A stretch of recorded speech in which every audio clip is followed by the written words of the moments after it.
Greetings again, oh fellow cardists. It's the hippie cardist again.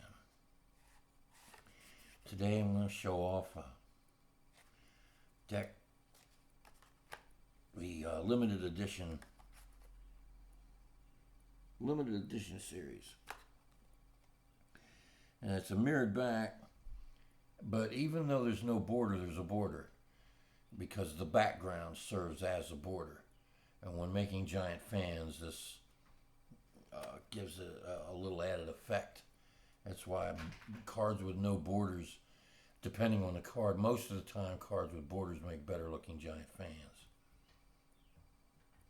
But how well do they fan? Pretty good for a cheesy deck. I find that these cards are, for the most part, I don't know, they have a flimsier feel than their normal cards. I suspect that these cards were made to be put on display rather than used a lot. Let's see. How well do they fan? I already showed that. They fan pretty good. Let's see if I can't do a double fan going on. Yep, double fan happening. Now, how well do they spread? They don't spread too bad.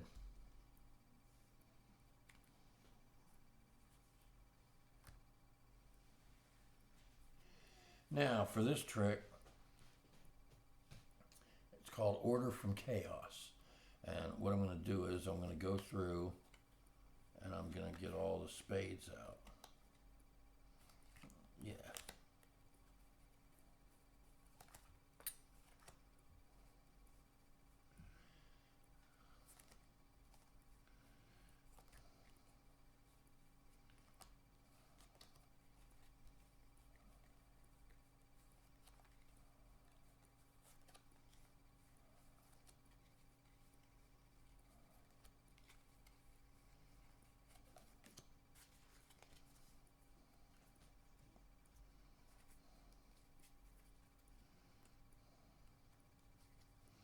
Now,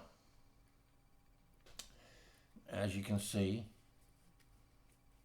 you got a couple of them in sequential order for them, but they're pretty well mixed. That's a pretty good random mix.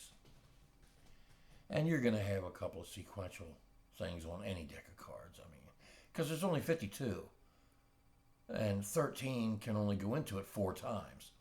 So there's a finite number of spacings. You're going to get a sequential mix.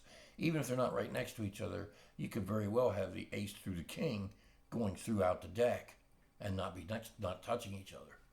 But chances of that happening are, well, if you use this method, it will work very well. Now, I've gone and gotten all the spades out of the deck. And as you can see, there's a mix. Most people, when they want to mix cards, they do a straight deal. Like they 1, 2, put them on the bottom of the deck. Then 1, 2, 3, put them on the bottom of the deck. 2, 3, 4, put them on the bottom. And then they start over until they get as mixed as they think they're getting. In actuality, that doesn't really mix the cards up. It may change the sequence, but it doesn't do anything about the overall order, because whether you shuffle like that once or 1,000 times, it takes just one cut to put it right back in the condition it was in before you dealt any of them. Now, another way they tend to think, okay, if you're doing it that way, you're reversing the order of cards when you deal. So when you push off blocks, you're not. You're preserving the order of the cards.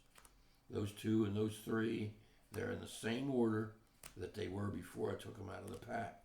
The sequence is different, but the order remains the same. Now, a lot of people think that gets the cards mixed, but no. Another way they try is what I call the anti-Pharaoh, a reversed Pharaoh deal. They take every other card, and you see how it's looking like a Pharaoh shuffle. Rather a long, drawn-out process to do a Pharaoh shuffle. I just as soon shove the edges together. They will interlock properly. Especially them David Blaine cards, because they're cut face up. which gives the edge a different bevel than most other cards, so they're easier to Faro shuffle rather. Then they just take this and peel it out, and put them on top or on the bottom, it don't matter. And that's a little bit better than the other method. And then of course, the last method, and I've seen a lot of kids do this, is called an Australian deal or an Australian shuffle. And what that is, it's down, under, down, under. And you keep doing that until you get all the way through the deck. Now this would be very tedious if I was doing this with 52 cards instead of 13.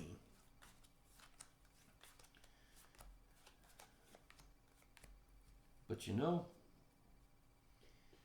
it seems that the harder you try to mix the cards up, give them a little shake,